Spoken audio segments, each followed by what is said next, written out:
Bonjour à tous, bienvenue sur l'émission Parlons Travail sur le Rose Festival. Aujourd'hui, on a un format un peu particulier, peut-être relativement court, parce qu'on a Victoire qui est venue nous voir. Victoire qui va nous dire ce qu'elle fait, mais je spoil un peu, elle est influenceuse, créatrice de contenu, et elle est venue nous dire bonjour. On a eu un petit trou entre deux interviews. On s'est dit, qu'est-ce qu'on fait? On se fait un petit moment comme ça. Victoire elle a répondu oui tout de suite, donc ça c'est super. Victoire, peux-tu te présenter, dire qu'est-ce que tu fais aujourd'hui, qu'est-ce que tu faisais avant, comment tu es arrivé ici, quelles sont tes passions? Alors moi c'est Victoire, je fais plein de choses dans la vie parce que j'ai plein de petites passions. Donc la première chose que je fais, c'est que je m'occupe des réseaux sociaux de festivals de cinéma. Voilà. Et à côté, j'ai ma petite entreprise de montage vidéo. Je monte des vidéos pour des distributeurs, les petites annonces que vous voyez sponsorisées, les micro-trottoirs, les petites vidéos capsules. Voilà, j'ai toujours fait ça. Et puis j'ai ouvert mon entreprise il y a 1 an. Donc je fais ça à côté de mon taf de community manager à temps plein. Et à côté, je suis influenceuse du coup depuis mes 15 ans. J'ai commencé à faire ça parce que j'avais personne avec qui parler culture ou passion, donc j'ai commencé à me filmer, à mettre ça sur internet pour pouvoir parler avec des gens de mes passions. Et finalement, aujourd'hui on sait tous que c'est une influenceuse, on peut tous se filmer dans notre chambre, etc. Donc moi ça a accompagné toute ma vie. On peut pas dire que j'ai percé ou quoi que ce soit, mais en tout cas j'ai toujours fait ça depuis toujours, un petit peu filmer mes passions et puis j'arrive avec mes 3 métiers un peu naviguer, tout se rejoint en fait et voilà, une petite dame de la vidéo finalement. Ok, super. Donc du coup, tu es sur les réseaux sociaux. Tu vas nous dire sur quel compte on peut te suivre. Et on ne redémarrera pas la vidéo tant que vous n'êtes pas abonné au compte de Victoire. Donc ça peut être très très long. Faites vite un abonnement. Donc sur quoi où on peut te suivre et quel est le nom à chaque fois? Alors du coup sur TikTok, Insta et YouTube. Donc c'est Flowers Vivi. Voilà, donc Flowers parce que j'adore les fleurs, tout simplement. Et Vivi parce que personne m'appelle Victoire, tout le monde m'appelle Vivi. Donc c'est un pseudo-erreur de jeunesse, mais que j'aime encore un petit peu. Ok, donc moi j'ai dit Victoire au début, c'était une bêtise, j'aurais dû dire Vivi. Mais Victoire en vrai c'est cordial, professionnel quand il y a un problème. Mais maintenant on se connaît et tu peux me dire Vivi.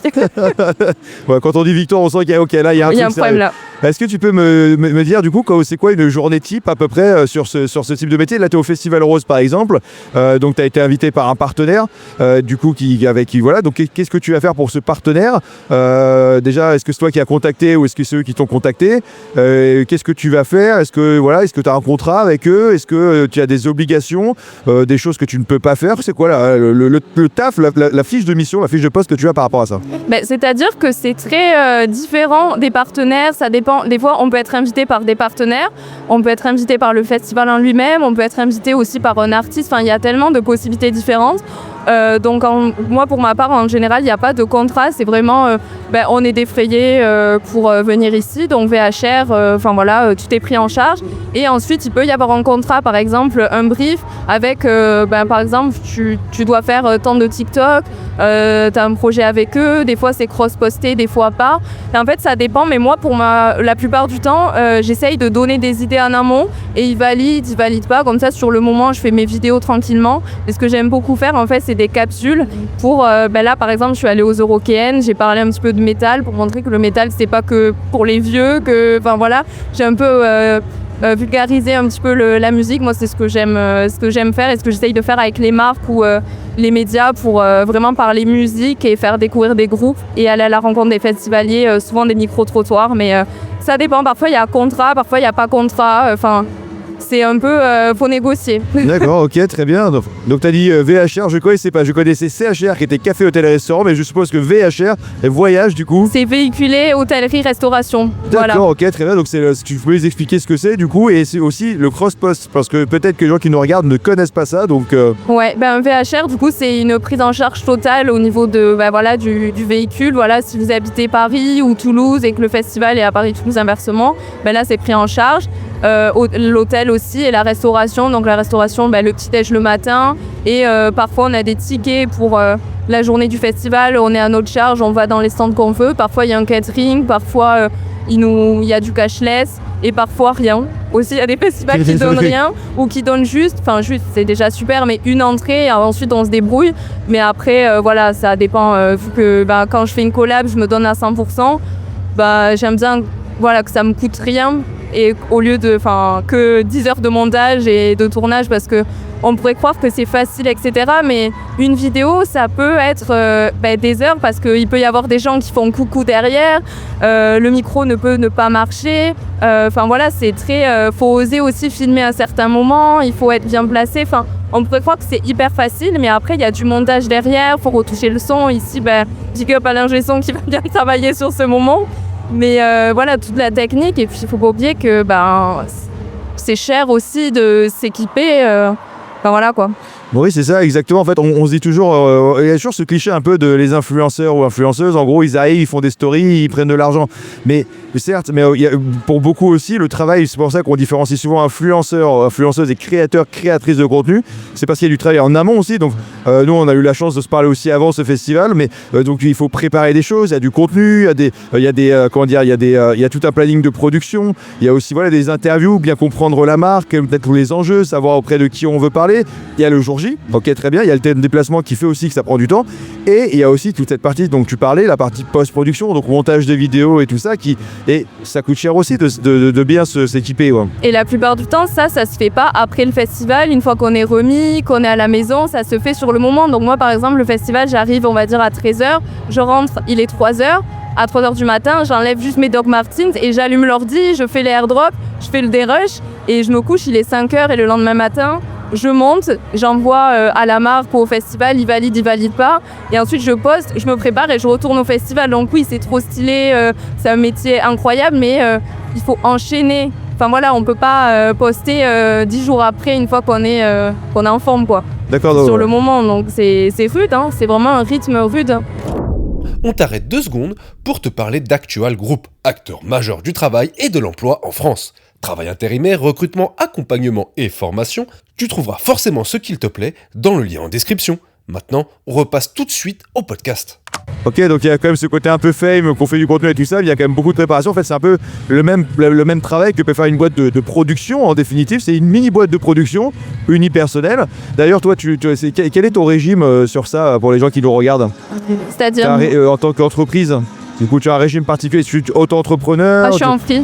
D'accord. Ouais. Auto-entrepreneur ou... Oui, voilà, okay, c'est ça. Très bien. Ouais, j'ai créé ma société et après je facture. Donc, la gestion, c'est pas trop compliqué, ça va, c'est... Là, pour le moment, ça va. J'ai des amis qui vivent de ça. Vraiment, ils ont des comptables, etc. Moi, je suis pas du tout une meuf des chiffres et j'arrive à me débrouiller. Voilà, le chiffre d'affaires. Pour le moment, ça va. Mais vu que j'ai vraiment mon métier CDD, à l'année, je me dis que c'est que des petites sommes de temps en temps, c'est pas le gros du gros. Mais si évidemment un jour ça pète, il faudra, parce que tu te trompes d'une virgule et c'est mort. Hein. Bon, on te le souhaite et j'espère que tu déclares tout bien à l'URSSAF parce qu'ils peuvent nous regarder. Hein. Et là, on a les réseaux sociaux, on a tout. Alors là, j'espère que tu payes bien tes impôts. En tout cas, voilà. Et aux gens qui nous regardent, qu'est-ce que tu aurais envie de leur dire, les gens qui aimeraient se lancer dedans ou du coup parfois qui essayent, qui ont du mal, de peut-être pas désespérer. Parfois, il y a des coups de génie qui marchent. C'est un peu la magie des algorithmes. On est personne un jour. Et souvent, j'entends des interviews de personnes. Je n'étais personne hier. Je fais un truc sur Internet le lendemain. Et j'ai 1 million de personnes qui me suivent ou qui ont regardé mes vidéos, etc. Donc parfois, ça ne tient à rien, quoi. Franchement, moi, j'ai pas... En fait, c'est quelque chose qui me démangeait tellement, c'était tellement ma passion que pour moi, c'était comme se lancer dans le tennis, se lancer dans le foot. Les personnes qui veulent se lancer dans une activité, ils réfléchissent pas. Pour eux, c'est naturel. Moi, c'était naturel. Après, à partir du moment où tu commences à hésiter, c'est peut-être qu'il y a de la timidité ou de la peur. Où les gens ils disent non mais il faut que j'achète tel matériel. Non, j'ai commencé avec une vieille caméra. Vraiment faites ce qui vous anime, ce qui vous plaît, et puis ça va découler de façon très naturelle. Et évidemment il y aura des critiques, évidemment tout le monde va le savoir, évidemment on va vous dire que vous êtes superficiel. Franchement c'est comme dans tout, mais je pense qu'on est plus malheureux de pas faire ce qu'on aime que faire ce qu'on aime et qu'il y ait 2-3 critiques ou 2-3... mais il faut vraiment s'amuser. Ça passe tellement vite les années que vaut mieux foncer, se tromper plutôt que de dire ah mais si j'avais su j'aurais fait ça. Puis il n'est jamais trop tard. Il n'y a jamais de meilleur moment. Allons-y quoi. Ok, alors moi je me permets, mais en fait, moi j'avais un peu d'a priori aussi avant qu'on se parle sur ce métier-là, mais là, tu es en train de me faire complètement vriller de trucs en me disant que, en fait, ça se trouve, c'est hyper formateur parce que ça apprend à garder sur soi quand les gens te critiquent et tout ça, et donc ça apprend à avoir la tête dure et à encaisser. Donc du coup, de pouvoir, dans la vie de tous les jours, de pouvoir faire front à plus de situations, et ça permet aussi donc d'avoir de la préparation, etc. Et ça permet aussi peut-être de vaincre une certaine timidité, donc d'avoir aussi une faculté de, d'être autonome, de savoir se prendre en main et d'avoir aussi un peu de faculté d'organisation et de process, et surtout de sensibilité, parce que tu me dis en fait il faut sortir son téléphone, il faut se filmer, il faut accepter d'avoir le regard des gens qui te regardent, et puis il faut aller au contact des gens sur les micro-trottoirs, donc parfois quand on se prend un refus, parfois ça peut être difficile. Ça c'est sûr, ouais. Il y a toujours des vents, il y a toujours des personnes qui vont... Moi ça m'est arrivé de me faire insulter aussi parce que j'allais voir les personnes. C'est sûr, des vents on va s'en prendre, mais c'est formateur et à force... T'as un plexiglas, franchement, t'as ton contenu à faire, t'as du temps, t'as pas beaucoup de temps, et du coup, tu dois y aller. Et puis vraiment, la personne, elle te dit non, tu vas à quelqu'un d'autre. Et je précise aussi pour dire, des personnes hésitent parce qu'elles ont des différences. Par exemple, elles ont un handicap ou elles sont complexées par quelque chose de leur corps ou de leur visage, je sais pas, peu importe. Moi, pour le coup, je suis complexée par mon petit accent, que vous entendez très bien, je pense. Et c'était les premières insultes, c'était t'es vulgaire, t'es marseillaise, mais t'es pas toulousaine. Ou alors on me disait j'invente mon accent pour me faire un truc, MDR. Je me suis fait insulter par rapport à ça. Donc franchement, continuez parce que on vous critiquera toujours sur quelque chose. Et parfois, oui, Internet, ça peut faire naître des complexes que t'avais pas à la base, mais c'est comme ça. Et je pense que, comme dirait Patrick Sébastien, ça forge la jeunesse. Tout à fait. Et est-ce que du coup, il y avait j'avais une autre question, je l'ai perdue, elle était bien en plus, c'est dommage, j'ai essayé de la retrouver, mais est-ce qu'il y a eu une victoire avant et une victoire après cette partie-là? Je sais pas. Franchement, j'ai grandi, mais non, j'ai toujours été la victoire avec une caméra. Je pense que c'est une question à poser à mes amis, mais non, je pense que ça a toujours continué dans mon organisation. J'étais quelqu'un de très carré, très organisé, même petite, etc. Mais peut-être plus à l'aise. J'ai retrouvé, c'est ça. Et en fait, c'est que c'est bien ce que tu fais, mais c'est qu'en fait, c'est toujours les gens qui se font critiquer, et c'est toujours ceux qui ne font rien, qui n'ont pas de problème. Donc moi, je préfère effectivement d'avoir des gens qui sont pas critiquables, mais qui sont critiqués parce qu'ils font des choses, et des choses qui sont pas mauvaises. Moi, pour moi, chacun fait ce qu'il veut, et on peut pas critiquer quelqu'un tant qu'elle ne fait pas de tort à d'autres. Voilà, c'est ton plaisir, c'est ton espace personnel, c'est ton envie. Les gens qui te suivent sont contents de te suivre. Donc oui, il y a toujours des gens qui seront là pour critiquer. C'est pas toujours des gens qui sont très intéressants, c'est peut-être même parfois des gens qui ne font rien, donc il faut aussi avoir la tête froide. En tout cas, moi j'ai été sauf si tu voulais rajouter un sujet ou une question. Et moi j'ai pris beaucoup de plaisir à te parler aujourd'hui, Victoire. J'ai déjà pris du plaisir à te parler avant, mais ça m'a permis d'appréhender aussi de manière assez différemment ce métier, qui est un vrai métier aujourd'hui. Voilà, qui est en fait les métiers se transforment, s'inventent. Et peut-être il y a quelques temps, quand on était testeur de jeux vidéo, qu'on travaille dans le jeu vidéo, les gens disaient mais en fait c'est des gens qui s'animent, qui s'amusent. Aujourd'hui les jeux vidéo, c'est des boîtes qui peuvent peser plusieurs milliards d'euros ou de dollars, et donc du coup c'est une vraie industrie, c'est des vrais métiers, et c'est des mêmes métiers qui sont juste dans une industrie différente. Toi, ton industrie, c'est l'influence et les réseaux sociaux, et c'est de faire cette promotion que tu fais des marques, voilà, et qui ont besoin de personnes comme toi pour exister, pour briller et pour se développer. Merci de m'avoir invité, ça m'a fait trop plaisir, et puis à bientôt, j'espère. Parlons Travail, qui est porté par le groupe Actual, acteur majeur de l'emploi et de la formation en France. Je vous souhaite une excellente journée et je vous dis à très bientôt en direct du Rose Festival.